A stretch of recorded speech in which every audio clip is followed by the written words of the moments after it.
फिर आफ्टर नवोदय हम 2001 में इंदौर आए थे आफ्टर 12th। मेरा था कि यार शुरुआत से कि यार अपने को खुद का बिजनेस करना है। शुरू से था ये आपका? हाँ, खुद का आपको नौकरी नहीं करना है। और मैं 12th मैंने टॉप किया था नवोदय में सर। किस चीज़ की डिमांड कहाँ पे है, सप्लाई कितनी है और मार्केट में गैप कहाँ है, तो आप उस बिजनेस में एंटर करोगे। भाई मेरी मेहनत, मेरी ईमानदारी, मेरी सच्चाई, मेरे सहयोगी सब मेरे साथ में थे। तो दोबारा से सर मैंने कमबैक किया, वापस वो चाय की दुकान से चालू किया और ये आज ये है सर। नमस्कार दोस्तों, दी KST शो में आपका स्वागत है। आज के हमारे मेहमान हैं राजेंद्र धनोतिया उर्फ राजू भैया, डायरेक्टर ऑफ उत्साह रेस्टोरेंट, जिन्होंने जीरो से शुरुआत की और आज एक बहुत ही सक्सेसफुल बिजनेसमैन है। राजू भैया नमस्कार। नमस्कार सर। कैसे हैं आप? बढ़िया हूँ सर। सबसे पहले तो हम ये जानना चाहते हैं कि एक छोटे से गांव से निकलकर आज इंदौर में बहुत ही सक्सेसफुल बिजनेसमैन बनने तक की कहानी कैसी रही और आप की स्कूलिंग कहाँ से हुई, सबसे पहले ये जानना चाहते हैं। सर मेरी स्कूलिंग पूरा नवोदय स्कूल से हुई सर। अच्छा, तो नवोदय में तो आई थिंक फर्स्ट क्लास 6 से जाते हैं, कैसे गए थे? हाँ, आफ्टर 5th सर। पूरा After हाँ, एग्जाम होती है आफ्टर 5th, तो फिर 6th क्लास से 12th तक हमने नवोदय में पढ़ाई किया सर। तो नवोदय में आपका शुरू से था मुझे नवोदय में पढ़ाई करना है या ऐसा कुछ था? किस तरह से नवोदय का सफ़र कैसा रहा? बेसिकली क्या सर, मैं रहने वाला मंदसौर जिले का हूँ। मैं गांव है सेमदी रूपा। तो मेरा जो इनिशियल जो एजुकेशन है अप टू 5th, वो पास में गांव था हमारा मेलखेड़ा करके। तो मैं 5 किलोमीटर का जो सफ़र है मैं वो पैदल जाता था शुरुआत में सर। वही पढ़ाई करता था। तो मेरे दोस्त के पिताजी थे, वो बड़े कुछ सरकारी अधिकारी थे। अच्छा। तो उन्होंने फॉर्म भरा था हमारा। तो फिर उसके बाद हमारा सिलेक्शन हुआ था। तो हमने जो 6 से 12 तक का एजुकेशन वहीं पे किया। और जो भी मेरा जहाँ तक आज मैं पहुँचा उसमें मेरा नवोदय स्कूल का रोल अहम है सर। अच्छा, मतलब ऐसा क्या है राजू भैया, नवोदय में ऐसा क्या है? मैं बहुत सारे ऐसे नवोदय के लोगों से जुड़ा हूँ या मिलता हूँ, आज भी एक बराबर एक अटैचमेंट है नवोदय का। नवोदय मतलब नवोदियन बोलते हैं, क्या बोलते हैं? हाँ, नवोदय बोलते सर। तो ये इतने अटैचमेंट की वजह क्या है? देखिए सर, जो मेन नवोदय का है ना सर, ऐसा कि वहाँ पे सिर्फ आपको सिर्फ किताबी ज्ञान नहीं मिलता है। वहाँ पे पूरा आपको ओवरऑल जो पूरे इंसान को लाइफ लॉन्ग जो शिक्षा चाहिए रहती है वो पूरा वहाँ पे मिलता है। जैसे आपका physical, mental, social, spiritual, ethical पूरा एजुकेशन वहाँ पे होता है। गुरुकुल सिस्टम बेस्ड एजुकेशन रहती है। और वहाँ पे सर जल्दी उठना, टाइम पे सोना, पूरा। दूसरा, अगर अपनी देसी भाषा में बात करूँ तो जो हमारा जो जेंट्स भी रहता है जैसे, तो उनका पीयर एक तरह से हो रहता है। क्योंकि हमारा इनिशियल लेवल जो है सर, जो हम जब हम 10 साल के रहते हैं, 8-9 साल के, वहाँ से लेके 16-17 साल तक, मतलब जहाँ पे पूरा ब्रेन का विकास होता है सर। तो ये जो हमारा इनिशियल लेवल है ना सर, ये सब दोस्तों के साथ गुजरता है, गुरुजनों के साथ गुजरता है। तो हम उस जगह को कभी भूल नहीं पाते सर। तो आप आज भी सारे अपने दोस्तों नवोदय वालों से जुड़े हुए हैं? सबसे जुड़े हुए हैं सर। सबसे जुड़े हुए हैं। तो इसको जोड़ने के लिए कुछ अलग से करते हैं आप? जोड़ने के लिए सर मिलते जाते हैं, अपने दोस्त लोगों को कलेक्ट करते जाते हैं, अपने फ़ोन नंबर सेव कर लेते हैं, बात कर लेते हैं, गेट टुगेदर रखते हैं सर। अच्छा, गेट टुगेदर हो गया। जी सर। तो नवोदय की यादें एकदम अभी वैसे ही हैं। जी सर। एकदम लगता है नवोदय से बात करो तो चेहरा खिल जाता है। जी सर। एक और चीज़ है राजू भैया कि कैसा रहा ये सफ़र? तो स्कूलिंग आपकी नवोदय में हो गई, फिर आप इंदौर कैसे आए 12th के बाद, क्या था? सर ऐसा था कि नवोदय स्कूल में पढ़ाई किया पूरा। फिर आफ्टर नवोदय हम 2001 में इंदौर आए थे आफ्टर 12th। मेरा था कि यार शुरुआत से कि यार अपने को खुद का बिजनेस करना है। शुरू से था ये आपका? हाँ, खुद शुरू का आपको नौकरी नहीं करना है। और मैं 12th मैंने टॉप किया था नवोदय में सर। अच्छा, जी सर। टॉपर होने के बाद भी मन में ये था कि नौकरी नहीं करना है? तो जनरली तो गांव में ऐसा होता है अपने यहाँ पे कि भाई अगर 12th में टॉप किया है और घर परिवार से अगर मिडिल क्लास है तो नौकरी करना चाहते हैं। आप पे घर का बेसिकली प्रेशर? पिताजी मेरे किसान थे, किसान हैं अभी भी सर। तो वो हमको खेत पे लेके जाते थे। और जब मैं आपको छोटी सी बात बताऊं सर, मेरा छोटा 2 भाई और मेरे साथ में, और उसमें से एक भाई मेरा नवोदय है। और वो बहुत बड़ी कंपनी चलाता है, शॉप किराना करके। उसका जो कंपनी मोटा मोटी 4 स्टेट में काम करता है, उसके पास अभी 4200 एम्प्लॉई है सर। तो हम, उसके अलावा मेरा एक भाई और छोटा, मतलब चाचा का लड़के हम। तो हम जब छुट्टी में आते थे गर्मी से, नवोदय स्कूल छुट्टी होती थी अपनी गर्मी की 2 महीने की, तो हम क्या करते थे, हमारे पिताजी अगर हम खेत में से जाते थे, खेत में से जो मतलब वो फसल काट लेते थे मान लो, और जो भी रिमेनिंग फसल रहती थी फिर वो फसल हम कलेक्ट करते थे। मतलब जैसे आसपास के, जैसे जो भी वहाँ पे खेत पे करंज बरंज रहती थी सर। तो जो भी रोड किनारे आप देखते हो ना, जो एबी रोड पे जो करंज लगी रहती है, तो वो करंज हम कलेक्ट करते थे। और ऐसे बहुत सारी चीज़ें थी, गोंद था बबुल का। और जो रिमेनिंग फसल है वो हम 10-12 दिन मेहनत करके वो फसल हम तीनों भाई कलेक्ट करते थे। और मान लो हमको 500-600 रुपये मिला उसमें, तो हम तीनों भाई आपस में डिस्ट्रीब्यूट करते थे। और चूंकि खेती हमारे साथ में थी लेकिन घर हमारा अलग अलग थे, तो हम जिससे सपोज 600 रुपये हमने कमाए, फिर हम 200 रुपये डिस्ट्रीब्यूट करते थे। और मान लो 15 दिन हमने मेहनत किया, अभी छुट्टी के 45 दिन में बचते थे, तो हम 45 दिन में हम क्या करते थे कि सर तीनों के घर अलग थे और गांव भी टोटल मतलब मोटा मोटी 50-60 घर का गांव है हमारा। कौन सा गांव है आपका? सेमली गांव है सर मेरा। सेमली, ओके। मंदसौर डिस्ट्रिक्ट में आता है। जी सर। तो उस जमाने से हम जब छोटे बच्चे थे, मतलब 6ठी क्लास से ही, मतलब 6ठी 7वीं में, तो हम अपने घर के आगे दुकान लगाते थे सर। वो 200 रुपये हमको मिलते थे और दूसरी दुकान हम लगाते थे।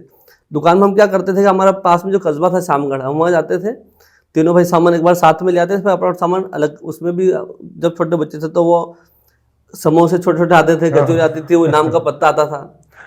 तो ये बिजनेस का जो इनिशियल लेवल हम वहीं से कुछ सीख गए थे कि how to retain the customer, how to deal with the customer. जो बेसिक जो, क्योंकि तीनों भाई अलग अलग काम करते थे, आपस में कॉम्पिटिशन थी, कस्टमर वही थे 40-50, तो पूरा समझ गए थे यार उधार देना है कि नहीं देना है, कि जो भी बात है ना सब मोटा मोटी बिजनेस के बारे में बेसिक चीजें आपने वहीं से बेसिक वहीं से सीख गए। जो 200 रुपये का हम जब जाते थे छुट्टी में सर, 200 का हम 2000 हो जाते थे हमारे। तो हमको लगा कहीं ना कहीं कितना, जैसे जो बीज डला था ना बिजनेस का, ये कहीं ना कहीं वहीं से गाँव से डल चुका था सर।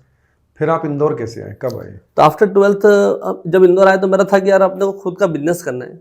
अब सर खुद का बिजनेस करने के लिए देखो आपको एक तो जान पहचान भी चाहिए, फिर आपको कोई भी धंधा करो आपको फिजिकल, मतलब आपको ज्योग्राफिकल नॉलेज उस सिटी का होना चाहिए, फिर आप क्या आपके पास पूंजी भी होना चाहिए, फिर किसी धंधे को का नॉलेज भी होना चाहिए, किस चीज़ की डिमांड कहाँ पे है, सप्लाई कितनी है और मार्केट में गैप का है, तो आप उस बिजनेस में एंटर करोगे। अब मेरे लिए सर नया शहर था ये पूरा, लेकिन मेरा था कि खुद का बिजनेस करना है। तो खुद का बिजनेस करने के लिए फिर मैंने एक जगह जॉब मिला मेरे को, job after 6 month of searching the job, I will get job after 6 month. तो फिर मैंने एक मुझे काम मिला था कि स्टडी पीछे था रेलवे स्टेशन के बाहर, इंदौर में, इंदौर के अंदर काम मेरा था। मेरा सैलरी था उसमें 1200 रुपये, 8 घंटा ड्यूटी थी, दोपहर मतलब मैं कॉलेज भी जाकर आता था, फिर उसके बाद 3 बजे से लेके मुझे 11 बजे तक काम करना था। काम मेरा वहाँ पे पूरा दुकान का सफाई वफाई से लेके झाड़ू पोछा से लेके, वहाँ पे कलेक्शन सेंटर था, मतलब एसटीडी पीसीओ, तो कॉन्फ्रेंस हुआ करता था उस जमाने में। आप कॉलेज भी जाते थे उसके बाद एसटीडी पीसीओ जाते थे? जी सर। और वहाँ झाड़ू पोछा भी करना पड़ता था? जी सर। और जो कॉन्फ्रेंस का पैसा पूरा कलेक्ट करके वो मैं काम करता था। फिर क्या हुआ, मतलब एसटीडी पीसीओ ये पूरा समझने के बाद जब फिर मैं पूरा समझ चुका था, आफ्टर 6 मंथ जब मैंने वहाँ पर काम किया, बहुत ईगरली मैं काम को करता था, मतलब बड़ी मेहनत से डेडिकेटली, तो मैं पूरा समझ चुका कि एसटीडी का मतलब क्या, पीसीओ का मतलब क्या, फैक्स का मतलब क्या। तो हमारे जो सेठ जी थे, आफ्टर 6 मंथ मैंने सेठ जी को बोला, मैंने यार सेठ जी ये सब आप काम काज करके कितना पैसा कमाते हो? तो बोला राजू मोटा मोटी हम 17-18 हज़ार रुपये कमाते हैं। फिर मैंने बोला काम करो, ये दुकान का नाम भी आपका, सेठ जी आप, कुर्सी भी आप, सब मैं आप, बस मुझे मैनेजमेंट दे दीजिए, काम करने का मौका दीजिए मेरे को, I will pay you 24,000 per month. तो उनके पास खोने को कुछ था नहीं, बस वो 2 टेलीफोन ही थे जो था, तो वो रेडी हो गए उसके लिए। उन्होंने मुझे मौका दिया, उन्होंने मौका दिया तो सर मैंने कड़ी मेहनत किया। फिर मैं जल्दी उठता था, सुबह जल्दी दुकान खोलता था, रात तक दुकान मेहनत करता था मैं। तो करते करते करते सर मेरे को अच्छा वहाँ पे प्रॉफिट होने लगा। फिर बाद में मैंने आफ्टर 1.5 ईयर फिर मैं जब एयरटेल का नया इधर आया था एमपी के अंदर, फिर मैंने वो सिम बेचना चालू किया। मैंने सिम से अच्छा एयरटेल का जब नया सिम आया था उस समय? जी सर। फिर मैंने एयरटेल से अच्छा पैसा कमाया। फिर वो पैसे को मैंने कभी मिस यूज़ नहीं करा, कभी कार के, मोटरसाइकिल के, मोबाइल, इसमें कभी मिस यूज़ नहीं करा। फिर मेरा एक दोस्त था सुमित करके, तो फिर मैंने उस पैसे को एक म्यूचुअल फंड में इन्वेस्टमेंट करना चालू किया सर। उस समय से आपने इन्वेस्टमेंट चालू कर दिया? जी सर, अर्ली इन्वेस्टमेंट मैंने चालू कर दिया था उस समय। फिर वो जो मैंने फिर 2-3 साल में मैंने जो पैसे कमाए 10-12 लाख इकट्ठा हुए थे।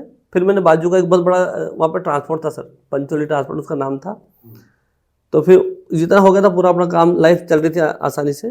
फिर मेरे को और आगे जाना था कि अपने को बड़ा काम करना, मतलब फिर वो मैंने जो जगह है, फिर वहाँ पे मैंने सोचा यार अपन कुछ रिस्क लेके नया काम स्टार्ट करते हैं। फिर मैंने सर वो जगह को रेंट पे लिया। फिर मैंने वहाँ पे धीरे धीरे चाय का, न समोसे, कचौरी से धीरे चालू किया। एसटीडी पीसीओ के बाद आपने चालू कर दिया ये चाय? जी सर। अच्छा, वहीं पे बाजू में जिसे वो दुकान जहाँ मैं काम करता था ना एसटीडी पीसीओ, वो उस इलाके का सबसे छोटी दुकान थी सर। 5x12 मतलब 60 स्क्वायर फीट की जगह था। फिर मैंने उस पर 2-1 साल काम किया। वहाँ से सीधे मैंने जो सबसे बड़ी दुकान थी उस एरिया की 2200 स्क्वायर फीट, 2200, मैंने सीधे वो जगह को रेंट पे लिया सर, और मैंने वहाँ काम किया। फिर मैंने वहाँ धीरे, ये तो चल ही रहा था अपना, फिर मैंने वहाँ पे धीरे चाय, समोसा, कचौरी, पोहा, जलेबी, भजिए, फिर अपना खाना, ये धीरे मैंने चालू किया। फिर मैंने विदिन 1 ईयर मैंने पास मोटा मोटी 45 एम्प्लॉय मैंने हायर कर दिए थे। ये बात बता रहा हूँ मैं 2007 की। 2007 में? 2007 में फिर विद इन 1 ईयर मैंने ब्रेक इवन पे आ गया था मैं उस दुकान पे। फिर मैं घर में विजन चार्ट बनाता हूँ सर। फिर मैंने उस पर लिखा था I am earning 2000 per day from my this business. फिर मेरे को आइडिया है कि यार कहीं ना कहीं ये जो रेलवे टिकट का जो काउंटर रहता है वो उस समय गवर्नमेंट मतलब आउटसोर्स करने वाली थी, 2-3 काउंटर 4 काउंटर ऐसा। फिर मैंने उसका पूरा सर्च किया, फिर मैंने लाइसेंस लिया जनरल टिकट का। तो मैंने जो पता किया टोटल जो number of tickets including platform tickets वो टोटल 32,000 बिकते थे रेलवे स्टेशन से पर डे, 32,000 बिकते थे। मैंने टारगेट किया कि 10% टोटल टिकट का मैं बेच लूँगा मतलब। फिर मैंने गवर्नमेंट से लाइसेंस लिया। फिर मैंने क्या किया कि सर वो जो टिकट बेचना चालू किया जनरल टिकट, जिसमें आपको 2 रुपये कमीशन मिलता था पर टिकट। तो मेरा था कि मैं 3,000 टिकट बेच लूँगा, 3,000 से 2,000 रुपये के हिसाब से 6,000 रुपये पर डे होता, मतलब महीने का 2 लाख रुपये एक्स्ट्रा इनकम अपनी जनरेट हो रही थी। लेकिन मैं 2 लाख पे कभी मेरा फोकस नहीं था। मेरा फोकस था कि जैसे मान लो मैं 3,000 लोगों तक कस्टमर मेरे दुकान पे आएंगे तो मैं 3,000 को पानी बेचूंगा, खाना बेचूंगा, ये पूरा मेरा फोकस था। मतलब आपका शुरू से फोकस था मेरे यहाँ जो आएगा उसको सब दूं मैं, आप ही के यहाँ से जाना चाहिए, प्रॉफिट ज़्यादा होना चाहिए। हाँ, तो देखो आदमी जैसे पानी की बोतल है अंदर जाकर लेगा 20 रुपये की मिलेगा, हम तो उसको 15 रुपये में दे रहे हैं यहाँ पे। तो उसको तो चीज़ नीड है उसकी सर ये। तो किसी भी कस्टमर की नीड अगर आप कम में आप फुलफिल करते हो सेम क्वालिटी और सेम, तो कस्टमर वही प्रेफर करेगा सर।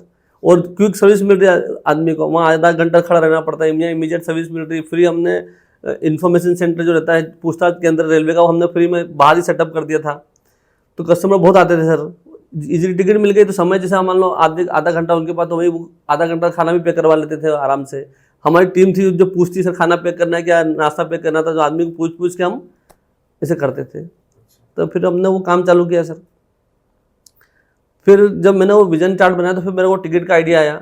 फिर मेरे जो इनिशियल के 15 दिन थे सर, मेरा टिकट बिका, मैंने टोटल 10-12 लाख का भी खर्चा किया उसमें। फिर मेरा जो टिकट बिका ना सर, वो शुरू के 15 दिन में वो मात्र 7-8 टिकट बिके मात्र। मतलब मैंने 10-12 लाख का इन्वेस्टमेंट किया और जो टिकट बिके 7-8। फिर मैंने उसके लिए प्लान बनाया क्योंकि ऐसे ही तो कस्टमर एकदम से आएगा नहीं। फिर मैंने उसके लिए प्लान बनाया। प्लान मैंने बनाया कि जो कुछ लोग बेचारे वहाँ पे भीख मांगते थे, मतलब मैंने उनको बुलाया, 2-3 जो अपंग हैंडीकैप थे, मैंने बोला यार तुम ये सब मजदूरी करके सब मतलब मेहनत करके या तुम भीख मांग के कितना पैसा कमाते हो? बोले सर हम इतना पैसा कमाते हैं। मैंने आप काम करो, ये सब छोड़ो, आप खुददारी की ज़िंदगी जिए, आप आइए और आप इतना का। फिर मैंने को नहलाया धुलाया, जगह मेरे पास बहुत सारी थी, मैंने आप ये रहो मेरे यहाँ, ये खाओ पियो। और सामने जैसे दुकान स्टेशन था सामने और अपनी दुकान ऐसी थी।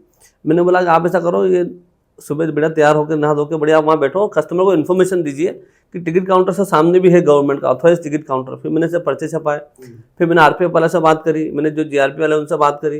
फिर जो रिक्शा वाले थे सर जी से, जिनका फोकस रहता था कि जो ट्रेन आती थी तो पैसेंजर लेके वो होटल ले आते, जो भी उनका फोकस वहाँ रहता था। तो जब जाने वाली ट्रेन रहती थी उस समय वो फ्री रहते थे। तो मैं 3-4 लोगों से बात किया, मैंने सर जो आप थोड़ा मेहनत कर लो, कस्टमर उधर भेजो, हम आपको उसका जो भी रेम्युनरेशन दे देंगे आपको बढ़िया। तो वो जो अच्छे काम करने वाले लोग थे 3-4 वो भी लग गए। तो वहाँ 8 आदमी खड़े हो जाते थे, वो बोलते सर टिकट वहाँ से ले लो, टिकट वहाँ से ले लो। तो सपोज एक बार कस्टमर को इन्फॉर्मेशन मिल गई कि, और वो हो गया कि यार ये ऑथराइज टिकट काउंटर है। तो ऐसे करते करते विद इन 6 मंथ मेरा जो टिकट है पर डे 5,000 तक जाने लगा। और मैंने 2015 में मैंने 9.25 करोड़ का टर्नओवर किया रेलवे के लिए, 9 करोड़ हाईएस्ट इन इंडिया। मेरे को DRM अवार्ड भी मिला उस समय सर। अच्छा जी सर। मतलब शुरू में लेकिन क्लाइंट आ नहीं रहे थे, आपने बोला 5 ही आए थे, बट आपने इतना बड़ा दिमाग लगाया कि जो भीख मांगते थे उनको काम में लगा दिया। हाँ देखो, तो वो भी रोजगार मिल गया, रिक्शा वाले फ्री बैठे उनको रोजगार मिल गया। तो ये आपकी सोच शुरू से रही है रोजगार देने के लोगों को? देखो मैं इसलिए तो इस काम में आया हूँ बिजनेस में, चाहता मैं नौकरी कर लेता आराम से, लेकिन मेरे को कि अपने रोजगार जनरेशन मेरा मोटो हो गया। रोजगार आज की तारीख में इंडिया की बड़ी बिगेस्ट प्रॉब्लम है सर। और अगर मान लो अपन रोजगार जनरेट कर रहे हैं तो मतलब अपन को सेटिस्फेक्शन मिलता है अंदर से, अच्छा लगता है सर, खुशी मिलती है कहीं ना कहीं अपन किसी को खुददार की जिंदगी जीने के लिए अपन वो कर रहे हैं। तो जब वहाँ अच्छा चल रहा था तो फिर क्या किया आपने? फिर क्या किया सर? ये अच्छा सब सेट हो गया था वहाँ तो? हाँ बढ़िया चल रहा था, वो नंबर 1 भी हो गए थे, अवार्ड भी मिल गया, सब बढ़िया चल रहा था। फिर क्या दिक्कत है? फिर उसके बाद मैं ये सब, लेकिन मेरे को अंदर से लगा था कि यार कहीं ना कहीं मतलब मेरे को जो लाइफ में मजा आना चाहिए सर, पैसा आना अलग बात है, सेटिस्फेक्शन मजा थोड़ा कम आ रहा था। मतलब तो मैं सब सेट कर दिया था। जब लाइन आपकी सीधी सीधी चलती है सर, लाइफ ऐसी चलना चाहिए सेंसेक्स जैसे, अप्स एंड डाउन्स, तो उसका मजा आता है। मतलब लाइफ तो में अगर ऐसी चलने लगे तो आपको मजा नहीं आता कभी भी। जैसे लाइफ में आदमी को हमेशा ऐसा लगे ना स्मूथ लाइफ चल रही, तो इसका मतलब कोई ना कोई दिक्कत आने वाली है। इसलिए उसको चलने तो कोई दिक्कत नहीं, फेस करो, मजा आता है मतलब। क्योंकि लाइफ जो है ना, वो जो मजा जर्नी में ना सर, वो डेस्टिनेशन में नहीं है, मजा सफर का है। मंजिल का नहीं है। सही है। फिर मैंने सोचा कुछ नया अपनों करना है। फिर उसके बाद मैं वहाँ से गया हरिद्वार बाबा रामदेव जी के पास। मैं पूरा योगा सीख के आया, पूरा एक एक प्राणायाम का। अचानक हरिद्वार चले गए आप? हाँ, मैं बाबा जी के पास चला गया सर। फिर वहाँ मैं 1 महीना रह के आया। मैं सारे योग सीख के आया, पूरा योग प्राणायाम का पूरा बायोलॉजिकल फिजियोलॉजी पूरा समझ के आया। फिर वहाँ से आया, फिर मैं लोगों को योग सिखाने लगा। कभी नेहरू वो पार्क छोड़ में- दिया आपने या वो? नहीं, वो तो चल रहा था। अच्छा, वो चल रहा था। वो सिस्टम मैंने पूरा सिस्टम सेट ऐसे किया था। मैंने करा पावर का सेंट्रलाइजेशन, काम को मैंने डिसेंट्रलाइजेशन कर दिया था। हर टीम, अधिकतर लड़के मेरे गांव के आसपास के थे। फिर मैंने सबको काम सौंप दिया कि भाई आप चाय बनाते हो, 500 कमाते हो, मेरे को आप 200 रुपये देना, आप इसके मालिक हो, इसको आप लेके जाओ। फिर मैं इसका एक टीम बनाया था, मेरा भाई पूरा साथ में रहता था, हम सब मिलके करते थे काम। फिर मैंने ऐसे पूरा सेट कर दिया था, बढ़िया काम। फिर मैं वहाँ जाके आया, फिर मैं योग सिखाता था, सब काम अपना बढ़िया चल रहा था। फिर आज से ठीक मतलब मोटा मोटी 7 साल पहले, 7 साल जब वो सब सिस्टम चल रहा था, क्या हुआ सर कि जो दुकान थी, दोनों दुकान मुझे छोड़ना पड़ी, मतलब क्योंकि वो दोनों किराए की जगह थी मेरी। अच्छा, छोड़ना पड़ी आपको? बिल्कुल अच्छा, छोड़ना सब पड़ा। सेट था लेकिन सब छोड़ना सेट पड़ा। था, मैं टॉप पे था। उस समय ऐसा समय आया कि वापस मैं जीरो हो गया, मतलब ना मेरे पास कोई, मतलब मेरे पास क्या दुकान। हुआ क्या लेकिन ऐसा? वो जो सेठ जी शांत हो गए, जो बड़े दुकान वाले। फिर उन्होंने बोला, उनके जो बालक थे, बोले हम खुद दुकान चलाएंगे। तो अब अपने तो सर किराए की जगह थी, खुद की तो अच्छा, थी मतलब नहीं। उन्होंने अपनी दुकान वापस ले ली जब आप टॉप पे थे, सब सेट था? जी सर। फिर वो छोड़ना पड़ी मेरे को। फिर वो जो STDP से वो भी छोड़ना पड़ा, वहाँ से भी। तो फिर अब उस समय तो सर क्या हुआ कि मतलब ये स्ट्रगल वाला टाइम वापस आया, जो आप चाहते भी थे। हाँ। फिर मेरा जो भाई है नवोदय वाला छोटा, फिर वो अच्छा, आपका भाई भी नवोदय में? हाँ, छोटा भाई नवोदय वाला है। 2 भाई है मेरे, एक पवन धनोतिया करके, एक दीपक धनोतिया करके। तो आपके घर में ऐसे कि सब नवोदय में ही जाएंगे? नहीं, सिर्फ एक ही भाई मेरा वो नवोदय से पढ़ा लिखा है, साथ में मेरा जूनियर है। फिर हम तीनों ने मिलकर डिसाइड किया कि यार अपना खुद का एक जगह ले लेते, छोटा जगह ले भले, बट अपनी होनी चाहिए। अपनी होनी चाहिए। क्योंकि क्या देखो, अपन है मधुमक्खी सरीके मतलब अपन बड़े लेबरियस, बड़ी मेहनत से अपन एक एक अपन दाना इकट्ठा करते हैं, शहद इकट्ठा करते हैं। फिर ऐसा कोई वक्त आता है कि अपने से वो सब छीन जाता है। तो क्यों ना अपन एक छोटी जगह लेके मेहनत करके अपना जगह लेंगे। फिर 28 अप्रैल 2018 को सर, आज से ठीक मोटा मोटी 6 साल और 3 महीने पहले, ये मैंने विजयनगर, ये उत्साह चौराहे पे, उत्साह रेस्टोरेंट पे मैंने प्लॉट परचेस किया। हम तीनों भाइयों ने मिलकर एक प्लॉट लिया। फिर उस प्लॉट में हमने 1 शेयर का लोन भी लिया। फिर वो पैसे कम पड़ गए, हमने ज्वेलरी जो भी थी वो भी हमने बेच बाच दी सर। उस समय मेरी वाइफ ने बहुत मदद करी, मतलब वाइफ ने, मम्मी ने। मतलब इस सफर में वाइफ का भी बहुत अहम रोल है सर, मदर का बहुत इंपॉर्टेंट रोल है। इसके अलावा सर देखो क्या है, बट कभी उन्होंने बोला नहीं कि ये अपन जमीन भी ले रहे हैं, इतना कर रहे हैं, ज्वेलरी तक देनी पड़ रही है, रिस्क बहुत है? देखिए सर, क्या रहता है कि जो महिलाएं बड़ी इमोशनल रहती है, और वही सर मुसीबत में फ्रंट में आ जाती है जैसे। तो उस समय मेरे पे मुसीबत आई मान लो, तो वो सब आ गए घर परिवार वाले कि यार अब के, और उनको पता है कि अपन सही काम करने के लिए ले रहे हैं, मतलब गलत के लिए तो नहीं कर रहे। फिर उन्होंने वो भी आहुति दी उन्होंने, ये वाली उनकी। फिर हमने सर एक प्लॉट परचेस किया। फिर अब वो इलाका चूंकि नया था, विजयनगर, वहाँ पे विजयनगर नया इलाका था, भाई करना क्या है, अभी प्लाट तो ले लिया, लेकिन उसको बनाने के पैसे भी नहीं थे सर। बनाने के पैसे नहीं थे, करना क्या वो डिसाइड नहीं था। अब क्या करें। फिर मैंने, मेरा जो भाई था छोटा पवन करके, हमने मिल माल के उसकी बाउंड्री बना ली बढ़िया। बाउंड्री बनाने के बाद फिर हमने वहाँ चाय बनाना शुरू कर दिया सर, क्योंकि आप खुद मैं खुद चाय बनाता था सर। अच्छा, मतलब मकसद था मेरा कि यहाँ के पब्लिक को डायग्नोस करना है, इस एरिया को डायग्नोस करना है, यहाँ पे किस चीज़ की, मतलब जो अपना बिजनेस चालू करने वाले हैं, कोई भी बिजनेस चालू करेंगे, लेकिन पहले अपन ये डायग्नोस करो कि यहाँ पे किसी चीज़ की डिमांड कितनी है, सप्लाई कितनी है, और गैप कहाँ पे है। अब उसके लिए लोगों से बात करना, मिलना जुलना, समझना, ये ज़्यादा क्रूशल था सर। तो हमने वो चाय की टपरी चालू किया 2018 में। हमने एक ग्रीन मैट ऐसे लगा के वहीं चालू कर दिया। चाय की टपरी हमने चालू किया, तो जिसे मान लो कोई भी कस्टमर आता था हमारे पास, गेस्ट, तो हम क्या करते थे, जैसे एक गेस्ट आया तो हम एक गेस्ट के हिसाब से चाय बनाते थे। जैसे कोई गेस्ट आया तो जब कोई प्रोडक्ट गेस्ट के हिसाब से बनता है, तो जैसे मान लो आप आए, हमने बोला बेटा चाय बना दे, हाँ सर। फिर हम बोले सर चीनी कैसे लेंगे, तो आपने बोला चीनी मेरे को कम बना दे बिल्कुल। तो हमने, जब कोई प्रोडक्ट कस्टमर के हिसाब से बनता है ना सर, तो उसका अपनापन लगता है सर। तो एक कस्टमर आया तो फिर मैं एक के हिसाब से चाय बनाता था। ऐसा नहीं कि 3-4 चाय बना ली फिर दोबारा गर्म करके। मेरे हिसाब से अगर चाय दोबारा गर्म हो गई तो वेस्ट है, मतलब। फिर मैं एक कस्टमर आता था, मैं एक के लिए चाय बना के, फ्रेश चाय, तभी बिल्कुल फ्रेश चाय। आज भी ऐसा है? आज भी ऐसा करते हैं सर।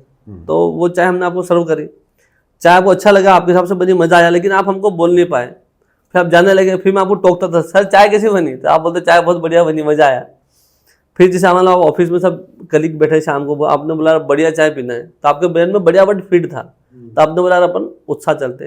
तो ऐसे करते करते सर 2-3 महीने में अच्छा क्राउड होने लगा, मतलब वहाँ पे भीड़ होने लगा बहुत, टोकन की व्यवस्था की जरूरत पड़ने लगी थी, मतलब इतना भीड़ होने लगा था विद इन 3 मंथ। फिर हमने क्या करा सर कि फिर मेरा ताऊजी का लड़का है, वो ठेला चलाता था इधर शहर में, तो जब आप ग्रो करते हैं ना सर, अच्छा ठेला चलाता था? ठेला चलाता था माशा। ताऊजी का लड़का। फिर जब आप ग्रो करते हैं ना, तो अपने परिवार के या अपने दोस्त, अगर आपने उनका सहयोग नहीं किया, मतलब वो मुसीबत में, मान लो आपने उनका सहयोग नहीं किया, तो आपका ग्रोथ का कोई मतलब नहीं है। फिर मैंने उसको बोला, मैं 10,000 तो उधरा, फिर आप कितने पैसे कमाते हो दादा? तो बोला मैं 10,000 रुपये कमाता हूँ, 8 से 10,000 रुपये, और बरसात में भी जाना पड़ता, बहुत मुसीबत रहती थी। फिर मैंने बोला एक काम कीजिए, आप टोकन काटिए, हम आपको 15,000 देंगे, और चाय मैं बनाता था सर, मैं भाई ताऊजी लड़का। फिर मैंने थोड़ा अपना टीन शेड का टपरी बनाया, वहाँ बैठ कर टोकन काटते थे, मैं चाय बनाता था, कड़ी मेहनत करते थे। और फिर वहीं से रेस्टोरेंट की नींव हो गई, मतलब जिसे अभी तक फाइनल नहीं था करना क्या है। हमारा प्लान ये भी था कि यार जैसे मेट्रो बेस्ट प्राइस कैसे करते हैं, होलसेल में माल लेके आते हैं किराने का, वो भी दे सकते हैं। तो ऐसे 2-3 आइडियाज़ थे किस पे काम करना है, तो वो आइडिया को इम्प्लीमेंट करने के लिए हमने चाय का दुकान लगाया था। लेकिन सर चाय का दुकान इतना मतलब सक्सेस की तरफ जाने लगा था स्पीडली कि मतलब विद इन 1 ईयर मैंने उसी जगह से 2 से 2.5 लाख की इनकम जनरेट कर दी, क्योंकि उस समय कोई कंपनी नहीं थी, कोई टैक्स पे नहीं करता था मैं। तो वही चाय, समोसा, कचौरी, पोहा, जलेबी सब हमने धीरे धीरे चालू कर दिया वहाँ पे। तो विद इन 1 ईयर मैंने 2.5 से 3 लाख की इनकम जनरेट कर दी। फिर मैंने सामने जगह 2.5 से 3 lakh monthly per month sir. Okay. फिर मैं सामने फिर एक जगह मैंने रेंट पे लिया, फिर मैंने जो पूरा सेटअप था मैंने वहाँ सेट किया। फिर मैंने तो और लोन लेके इस बिल्डिंग को बनाना चालू किया। फिर मेरे को आइडिया कि यार अपन, क्योंकि वो जो जगह जो हम काम करते थे, मैंने जगह लिया, वो तो बाहर बाहर हो जाता था ऐसा, पूरा अंदर की स्पेस तो खाली थी ऐसा। फिर कई सा आइडिया कि नमकीन मिठाई का अपन काम चालू करते हैं। तो फिर उसके लिए मैंने एक कारीगर हायर किया मिठाई का। मैंने भाई साहब मिठाई बनाना है, बढ़िया बनाना है अपने को। फिर वो बोला भाई साहब इसके लिए तो जगह लगती है, मिठाई के लिए भट्टी खोदना पड़ेगा। फिर वो थोड़ा जगह रेंट पे लिया मैंने, जहाँ पे पूरा भट्टी वट्टी करके फिर से नमकीन चालू किया। फिर स्टेप बाय स्टेप हमने धीरे धीरे करते करते करते करते तो आज अभी 3 आउटलेट है, मतलब मोटा मोटी हमारे। 3 आउटलेट एक इसकी नंबर 78, इसकी नंबर 114, सभी उत्साह रेस्टोरेंट। उत्साह। तो वो जो स्क्वायर है उसको उत्साह चौराहा के नाम से वो फेमस, उत्साह चौराहा का नाम ही इसलिए पड़ा है उत्साह रेस्टोरेंट की वजह से। तो आप आज कहाँ पर हैं? देखिए सर ये तो सफ़र है, मैंने आपको क्या बोला, तो सफ़र है लाइफ, मतलब मेरा कोई डेस्टिनेशन तक पहुंचा नहीं हूँ। मेरा जो टारगेट है सर वो 2045 तक मुझे, मेरी जो कंपनी है प्राइवेट लिमिटेड कंपनी है, मैंने मेरा गांव के नाम से बनाई, सेमली फूड्स एंड बेवरेजेस प्राइवेट। अच्छा, वो भी गांव के नाम पे रखे। मतलब आपकी हर बात में गांव, नवोदय, साथी, ये बहुत है, मतलब ये बात। देखिए सर कहीं ना कहीं जो इमोशनल है ना सर, जैसे खुशी कहाँ से मिलती है बताओ? खुशी आपको चीज़ों से कभी खुशी नहीं मिल सकती। आप मैं सोचूं यार मैं बड़ी कार ले लूँ, बड़ा वो ले लूँ, उससे कभी खुशी नहीं मिल सकती। खुशी मिलती है आपको सही काम करने से। और जो इमोशंस है ना सर, खुशी क्या है कि इमोशंस है, खुशी एक इमोशन है। अगर मान लो मेरा ऐसा रहता थॉट प्रोसेस कि जो भी गेस्ट हमारे दुकान पे आते हैं, अगर हमको बढ़िया क्वालिटी की चीज़ खिलाते हैं, जैसे मान लो हमने उनको मिठाई खिलाई, नमकीन खिलाया, बेकरी बढ़िया खिलाया हमको, जब गेस्ट वो चीज़ खाता है और उसके ब्रेन में बात पहुँचती है यार, जब उसको सेटिस्फाइड लेवल आता, मज़ा आता है उसको, तो उसके वाइब्रेशन हम तक पहुँचते कहीं ना कहीं, तो खुशी सर हमको वहाँ से मिलती है काम करने। तो मैं वही पूछ रहा था, आज राजेंद्र जी आज कहाँ पर है? 3 आउटलेट हैं आपके? जी सर। इंदौर में कहाँ? एक तो वहीं पर है, एक स्कीम 78 में, एक स्कीम 114 और एक पिपलिया कुमार में सर। और आज की डेट में टर्नओवर क्या है? देखिए सर, जीएसटी कितना जमा कर? जी सर, जीएसटी मोटा मोटी मैं पे करता हूँ 6 से 6.5 लाख पर मंथ। अच्छा जी सर। 6 लाख रुपए महीने आप जीएसटी दे रहे हैं। और मोटा मोटी 30 लाख रुपए मैं सैलरी पे करता हूँ महीने की। 30 लाख। और कितने एम्प्लॉय रखे हैं आपने? अभी 184 के राउंड है सर।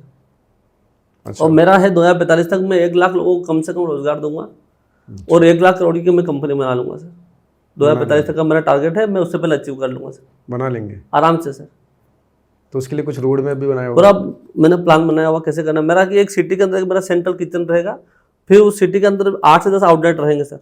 तो इंदौर में भी तीसरा चालू हो गया है, और बहुत जल्दी 7 आउटलेट का मेरा प्लान है, तो वो भी मैं चालू अभी। उसके बाद हमारा महालक्ष्मी नगर में आने वाला है, फिर MR11 पे आने वाला है, फिर बाईपास पे आने वाला है, फिर अरविंदो पे, जो नया न्यू इंदौर है वहाँ सब जगह पहले फोकस वहाँ पे करना है सर। गांव से, शामली गांव से इंदौर तक आने में इतनी सारी बड़ी प्लानिंग होने में, इतना सुनने में जो आसान लग रहा है, रहा तो नहीं होगा आसान, क्या किए, मतलब आप उनकी प्रॉब्लम्स जो आई, चैलेंज है, उनको कैसे फेस किया? और सबसे बड़ी प्रॉब्लम क्या आई थी आपको जब कभी ऐसा लगा कि यार अब हार गया, अब नहीं हो पाएगा? देखिए सर, लाइफ है, लाइफ में प्रॉब्लम तो आती रहती है। तो इसमें मुझे बहुत सहयोग मिला, मतलब डायरेक्टली इनडायरेक्टली लाखों लोगों का सहयोग है। मतलब इसमें जैसे मैंने टिकट काउंटर का लाइसेंस लिया, सबसे पहले तो मैं बताऊँ, जब मेरे को जो नौकरी मिली, तो मेरा जो बाजू का अपने रिश्तेदार था उनके थ्रू नौकरी मिली। सबसे पहले तो जैसे एक एक तिनका उन्होंने तिनका सहयोग का किया। सहयोग रहता है, तो उन्होंने मुझे नौकरी दिलाई।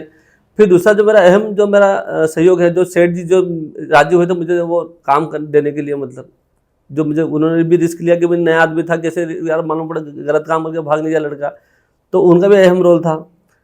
ऐसे मतलब हर आदमी का, फिर जिसने मुझे दुकान किराए पे दी बाद में, वो पंचोली रेस्टोरेंट वाले सेठ जी, जिसने दुकान दिलाई, हमारे एक बाबा ब्रदर्स वाला टेक्समो के सेठ जी थे जिन्होंने दुकान दिलाई, मतलब जो गारंटर थे बीच में। तो सर ये जो पूरा सफर रहा है ना सर, ये पूरा मेरा सहयोग से हुआ। मतलब जैसे अभी कैलाश जी ने 51 लाख पौधे लगाए, तो कैसे वो एक थॉट्स है, लेकिन उस थॉट्स के पीछे सर बहुत सारे लोगों का मेरा सहयोग इसमें रहा है सर, अनगिनत लोग हैं सर। कभी लगा कि यार हिम्मत हार रहा हूँ प्रॉब्लम से? देखिए ऐसा तो कभी लगा नहीं, लेकिन सर क्या हुआ कि जब वो दोनों दुकान चले गए थे ना मेरे पास से, तो सबसे पहले मतलब मेरे को बहुत रोना है, क्योंकि मैंने अच्छा, क्योंकि जीरो हो गया होगा तो पूरा हाँ, तो वापस ले लिया। मतलब मैंने बहुत मेहनत किया था, दिल से एक एक ईंट जोड़ा था मतलब मैंने, और सडन मेरे हाथ से सब चला गया था। मतलब मैं बहुत इमोशनली उनसे कनेक्ट हो गया था, मतलब चीज़ों से। तो जब मेरे को ऐसा लगा, मैंने उनसे बात करी, मैंने बोला काम को आप इतना रेंट ले लो, मेरे को जगह दे दो, नहीं तो मेरे को ऐसा करो आप ये पूरी दुकान आप रख लो, मुझे टिकट काउंटर की जगह दे दो। लेकिन उसके लिए भी वो राजी नहीं हुई। तो मेरे आपको को बहुत रोना आया? हाँ, फिर मैं सीधा गया ग्राउंड में सर, जो मेरे इमोशंस, मैंने आधा पौना घंटा बहुत जोर से मैं रोया, मतलब है ना। लेकिन ये नवोदय था, मतलब जिसे नवोदय की ताकत हमारे साथ में थी कि यार भाई अपने को देखो, हर आदमी पर डाउनफॉल आता है, लेकिन वापस जो कम बैक करे वही थे नवोदय ने सर। फिर मैंने पूरे जोश के साथ, पूरे ये जुनून के नवोदय का साथ, वो है। हाँ कि भाई वापस अपने को कम बैक करना है और डबल ताकत से करना है, और पूरी ताकत झोंक दी मैंने सर उसमें, क्योंकि ये टाइम था कि अपने आप को प्रूव करना कि जो भी मैंने हासिल किया था ये कोई बाय लक नहीं था, ये मैंने अपनी मेहनत से, अपने डेडिकेशन से, सबके सहयोग से और अपनी ईमानदारी से और अपने जुनून से मैंने हासिल किया था। तो वापस ये मिल सकता, क्योंकि ये सब चीज़ें मेरे पास थी भाई, मेरी मेहनत, मेरी ईमानदारी, मेरी सच्चाई, मेरे सहयोगी सब मेरे साथ में थे। तो दोबारा से सर मैंने कमबैक किया, वापस वो चाय की दुकान से चालू किया, और ये आज ये है सर, मतलब कि अपना चेन सिस्टम है, मतलब मॉडल, और आगे मैं बहुत सारा काम करने वाला हूँ। आगे और काम करने वाले। जी लेकिन जैसे बीच में आप अचानक योगा सिखाने लगे, तो थोड़ा समझ नहीं आया कि अभी भी ऐसा कुछ तो नहीं है कि आप रेस्टोरेंट चला रहे हैं बीच में योगा? नहीं, मैं योगा भी मैं सिखाता हूँ सर। अभी भी सिखाते? जी सर। तो कब टाइम मिलता है आपको? सुबह सर मैं उठता हूँ 4:30 बजे। अच्छा, हाँ। 4:30 बजे उठ जाते हैं? 4:30 बजे उठता हूँ, और फिर उसके बाद मैं 5 सवा 5 बजे दुकान से निकल जाता हूँ। जो बच्चे उठ जाते हैं सुबह वाले हमारे दुकान में, काम 10 मिनट देख के, मेरा घर सामने ही है सर। फिर मैं जाता हूँ अपने नेहरू पार्क, तो आधा घंटा योग सिखाता हूँ, फिर वहाँ स्विमिंग करता हूँ। फिर उसके बाद हम आते हैं दुकान पे, तो हमारा दुकान पे मैंने एक सिस्टम और लगा कर रखा है। सिस्टम या मतलब एक हम ये करके रखा मैंने कि सर जैसे जो भी अपना देश के नौजवान हैं, बच्चे हैं, बुजुर्ग हैं, उनको कहीं ना कहीं हेल्थ के रिगार्डिंग या अच्छे इमोशनल थॉट्स कैसे इम्प्लांट करना है, तो हम सुबह 7 सबको जूस और स्प्राउट फ्री प्रोवाइड करते हैं। फ्री है सबके फ्री लिए? आपको फ्री प्रोवाइड करते हैं। उसकी क्या टाइमिंग है? 7 से 8, सुबह 7 से 8 सर। अच्छा, सुबह 7 से 8 अगर वहाँ कोई जाएगा तो उसको फ्री मिलेगा? फ्री में जूस और मिलेगा। कब से लगा है, कब से चल रही है ये सर मोटा मोटी 2.5 साल हो गया, आफ्टर कोरोना हम चालू किए थे। 2.5 साल से चल रहे हैं? 2 साल से चल रहे हैं, 2.5 साल। और कोई उसकी एज लिमिट नहीं कि किसको मिलेगा? नहीं नहीं, कोई भी आ जाओ सर, जूस सबके लिए फ्री है, स्प्राउट भी सबके लिए फ्री है। फ्री है? जूस हेल्दी जूस रहता है, कभी लौकी का है, कभी आंवले का है, कभी चकुंदर का है, कभी गिलोय का है, जूस फ्री मिलता है सुबह 7 से 8 में। और कहीं कोई भी हो उसके लिए कोई नहीं नहीं, कोई भी आ जाए सर, और स्प्राउट रहता है सबके लिए। उसके साथ ही साथ हम क्या करते हैं, कुछ बुक्स वहाँ पर रखता हूँ मैं, इसे मैंने टेबल बना करके बुक्स रखता हूँ। जो बड़े बड़े लोग हुए अपने देश के, जो पूरे वर्ल्ड के जो बड़े बड़े लोग हैं, जैसे चार्ली मंगर से लेके स्टीव जॉब से लेके जो भी बड़े बड़े लोग हैं, और अपने स्वामी रामदेव जी है, अपना राष्ट्रपति अब्दुल कलाम जी हैं, तो इनकी जीवनी में वहाँ रख देता हूँ सर। और उसके साथ में एक रामायण की चौपाई लगातार चलती रहती है वहाँ पे, ताकि लोगों के ब्रेन में कहीं ना कहीं गुड थॉट्स का इम्प्लांट करना एक छोटा सा मेरा ये रहता है कि कहीं ना कहीं लोगों का मन में अच्छे थॉट्स कैसे मैं इम्प्लांट कर पाऊँ। सो आपके यहाँ पे एक चीज़ देखी कि वो रामायण चलता रहता है आपके रेस्टोरेंट में, ये भी थोड़ा अलग लगा। और आपने बताया भी था कि सिर्फ रामायण ही चलता है या क्रिकेट, मतलब कोई मूवी सॉन्ग या ऐसा कोई न्यूज़ नहीं, ऐसा इसके पीछे क्या वजह है? देखिए सर, आजकल अपन उसके पीछे मेन जो हमारा रीज़न ये है कि सर आजकल जो कंटेंट आता है, जैसे मतलब न्यूज़ देखो तो उसमें चोरी सब डकैती और तो हम मतलब जैसे नेगेटिव थॉट्स उसमें के अंदर रहता है।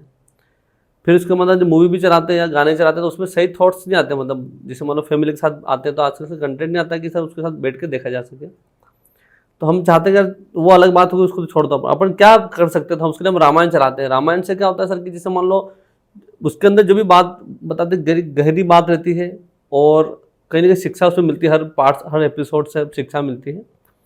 तो हमारा मकसद रहता है कि जो भी गेस्ट आते हैं हमारे रेस्टोरेंट पे उनके ब्रेन में अच्छे थॉट्स का इम्प्लांट हम कैसे कर पाएँ, कैसे उनको अच्छी चीज़ सिखा पाएँ। क्योंकि सर देखो क्या है कि जो भी आपके ब्रेन एक प्रोसेसर है, जो भी डेटा ब्रेन में जाएगा प्रोसेस वही होगा मतलब। तो क्यों ना हम एक अच्छी चीज़ इम्प्लांट करें अपनी तरफ से, ये हमारा मकसद रहता है सर। इसलिए हम उसको, ये तो कभी लाइव क्रिकेट चलता है तो क्रिकेट आता है, अदरवाइज फिर रामायण ही चलता है सर उसमें। और आपके परिवार में कौन कौन है? परिवार में तो सर जैसे पिताजी हैं, मम्मी है, गाँव में है, आते जाते रहते हैं, फिर 2 चाचा है और पूरा परिवार है मतलब जैसे। और आपके मेरे 2 बच्चे हैं सर, एक बिटिया है। लव मैरिज की है अरेंज? नहीं सर, अरेंज मैरिज। वाइफ है, 2 बच्चे हैं। और ये जो आप लोगों का एक नवोदय का ग्रुप है, चर्चा जब आपसे हो रही थी, तो ये नवोदय के सब लोग आपसे कैसे जुड़े रहते हैं? आप आज के ज़माने में मैंने सुना कि आप व्हाट्सएप और फेसबुक नहीं चलाते, सही है क्या ये? हाँ, नहीं चलाता हूँ सर। फिर कैसे आप लोगों से कैसे जुड़े रहते हैं? सर सबके फ़ोन नंबर मेरे पास है, मैं डायरेक्ट बात कर लेता हूँ। और कुछ ओकेजन पे हम अपना सेलिब्रेट करते हैं, जैसे 15 अगस्त है, 26 जनवरी है, या कोई भी फेस्टिवल आता है, हम सब गेट टुगेदर वहीं उत्साह पे रखते हैं। अच्छा। सब मिलते हैं आपस में, एक दूसरे का बातचीत होती है, एक दूसरे का मदद होता है, सहयोग होता है सर। तो कोई भी नवोदियन वहाँ आ सकता है, जरूर, चाहे वो आपके साथ पढ़ा हो या नहीं पढ़ा हो, ऐसा है? हाँ जरूर, कोई भी आ जाए सर, पूरे इंडिया से, कहीं भी, भले वो साउथ से आए, कहीं से आए, नॉर्थ से आए। नवोदय का जो फ्रीक्वेंसी सेम है सर, जो एजुकेशन सिस्टम है ना नवोदय का, वो एक सेम है। तो आप जैसे कोई भी बंदा अगर नवोदय का आता है मेरे पास, जो मदद मेरे से होगी मैं करूँगा सर। अच्छा, एक और चीज़ जानी थी कि अभी तक का जो आपका सफ़र रहा है, आप उससे संतुष्ट हैं? जरूर सर, संतुष्ट हैं। हाँ, क्योंकि अपन तो कर्म सही कर रहे हैं, अपन काम कर रहे हैं, सेटिस्फेक्शन काम करने से मिलता है। आप सही काम करते जाइए, आपको मजा आता जाएगा। तो एक गांव से लड़का निकला और आज एक बहुत सक्सेसफुल बिजनेसमैन है और एक सही डायरेक्शन में, जैसे आपने बोला अगले 20 साल का आपके पास प्लान है। तो आज की जो यूथ है, नई जनरेशन है, जिनको लगता है कि नहीं शॉर्टकट से ही बड़े आदमी बन सकते हैं, जुगाड़ होने चाहिए, बड़े कॉन्टैक्ट होने चाहिए, ऐसे तो अपन बड़े आदमी बन ही नहीं सकते, उनके लिए आप क्या कहना चाहते हैं? देखिए सर, शॉर्टकट से अगर मान लो सफलता मिल भी गई तो उसका मज़ा नहीं आता है। जैसे मान लो आपने शॉर्टकट से पैसा कमा लिया, तो फिर वो गलत काम में जाता है पैसा, मतलब जैसे वो सक्सेस का मतलब मज़ा नहीं आता है। जैसे मान लो गलत काम से कमाता, रात को नींद भी टाइम पे नहीं आती है। इसलिए अगर आपने ईमानदारी से, एथिक्स से मेहनत किया जिसे, तो फिर जब आप काम करते हो ना उसी ईमानदारी से, तो उसका फिर सेटिस्फेक्शन मिलता है, मज़ा आता है। और अगर आपके पास एक विज़न है और प्रॉपर आप विज़न पे और कड़ी मेहनत करते हो जुनून और जज्बे के साथ में, तो आदमी कहीं भी पहुंच सकता है। लेकिन सबसे पहले एक विज़न बनाना ज़रूरी है आपको। भले आप 1 दिन का समय लो, 8 दिन का समय लो, अपन को करना क्या लाइफ में, एक बार बैठ जाओ, उसको दीवार पर लिख दो और उसको विजुलाइज जरूर करना, रात को सोने से पहले और उठने के इमीडिएट बाद। 100% वो मिलेगा सर आपको। मैं अपनी कहानी बताता हूँ सर। जब मैं वो रेस्टोरेंट चलाता था तो विदिन 1 ईयर मैं ब्रेक इवन पे आया था। तब मैंने वहाँ लिखा था, मतलब मैंने बहुत सारी चीज़ लिखा था, मतलब अपना फाइनेंस के बारे में, अपने मैं गांव वालों के बारे में, शहर के बारे में पूरा लिखा था मैंने। तब मैंने फाइनेंस के बारे में लिखा था कि I am earning 2000 per day from my business, ऐसा मैंने लिखा था। फिर मैं उसको विजुलाइज करता था, ऐसा था कि वो भाई रोज़ हो ही रहा, मतलब वो मेरे लाइफ के अंदर। तो विदिन 6 मंथ मैंने उसको अचीव कर लिया था सर। तो फिर मैंने क्या किया, आफ्टर 6 मंथ मैंने क्या किया कि वो जो पॉइंट था, तो 2 की जगह मैं आगे 1 कर दिया था, उसको मैंने 12 कर दिया था। तो मैं उसको विजुलाइज करने लगा, तो मैंने वहाँ भी बहुत स्पीड से चला गया। फिर मैं उसको फाड़ा फूट के 1 लाख कर दिया सर। तो ये ना, जब तक आपका विजन अब होगा ना सही, मतलब कि मुझे करना क्या एग्जैक्टली, तो फिर वो सारी जो शक्तियाँ ब्रह्मांड की, वो आपको उस चीज़ को, जैसे वो पिक्चर आई थी शाहरुख खान की कि वो सारी क्या वो बोलता है डायलॉग ऐसा सर। तो इसे कहने का मतलब कि पूरे ब्रह्मांड की जो शक्तियां हैं, अगर आप कोई चीज शिद्दत से आप चाहते हो, पूरी कायनात आपको हाँ, मिलाने में लग जाती है। ये वाला था। हाँ, तो मेरा वही कहना है, मतलब कि सर वो सही बात है, अगर आप वाकई में डेडिकेटेड हो उस काम के प्रति। और आपके साथ तो हुआ ही, पूरी कायनात ने आपका सपोर्ट किया। हाँ, पूरा सब तो सपोर्ट मिला। एक चीज और बता दीजिए कि जब आप ये कर रहे थे तो कोई आपके घर परिवार फ्रेंड्स ये नहीं बोल रहे थे कि क्या कर रहे हैं भाई, नौकरी कर ले, बोला होगा ये तो? नहीं सर, बताता हूँ, क्योंकि देखो अब मेरा गाँव उस समय को टेलीफोन कनेक्शन था नहीं। जब मैं जब लोग मिलने वाले आते होंगे कई बार, नहीं सर, देखो मैं बात सुनो बताऊँ, जब मैं चालू किया था 12th के बाद जैसे काम चालू किया था, तो उस समय सर जैसे मान लो आपको पढ़ाई तो मैंने छोड़ा नहीं था। जैसे मैंने ग्रेजुएशन जरूर किया है, लेकिन मैं डिग्री अभी तक लाया नहीं कॉलेज से। अच्छा। मैंने first year, second year, third year का एग्जाम जरूर दिया है, एग्जाम देने जरूर गया मैं, डिग्री लाया नहीं सर मैं कॉलेज से। तो मैंने कोई गलत काम नहीं, मैंने तो व्यापार कर रहा था मैं, तो कोई दिक्कत नहीं, नहीं है। बट जो आजकल रोकते हैं लोग कि नहीं कर पाओगे या हो पाएगा कि नहीं, डाउट क्रिएट करते हैं, आपके साथ भी तरह तरह के लोग होते होंगे, आसपास का माहौल होता होगा कि नहीं कर पाओगे, तो आपने इसको कैसे हैंडल किया? देखिए सर, अपना लक्ष्य अगर क्लियर है ना सर, हाँ। तो फिर वो सब बातें आपको फिर वो फर्क नहीं पड़ता वो है। सुनाई नहीं देती है फिर, मतलब आपको वो आपका जैसे क्लियर कट आपका विजन है, मतलब जैसे, तो फिर जी नेगेटिव थॉट्स तो आपके पास आ ही नहीं सकते, मतलब। और मान लो किसी ने बोल दिया तो फिर उसका उतना इम्पैक्ट नहीं आता, मतलब सीधा रास्ता है अपना, वही चलना है अपने को विजन की तरफ। और आप लगातार उस तरफ आगे बढ़ भी रहे हैं। जी सर, कर रहे हैं काम। तो राजेंद्र जी, आपसे बात करके बहुत अच्छा लगा, आपने समय दिया, बहुत बहुत धन्यवाद। तो दोस्तों, ये थे राजेंद्र जी उर्फ राजू भैया, जिन्होंने एक छोटे से गांव से निकल के यहाँ तक पहुँचे हैं और आगे 20 साल का विजन भी है। तो हम में से कोई भी व्यक्ति आज कहीं पर भी है, वो भी बहुत आगे जा सकता है।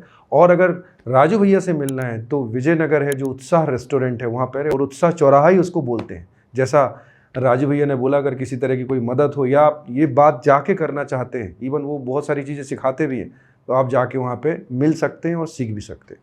बहुत बहुत धन्यवाद।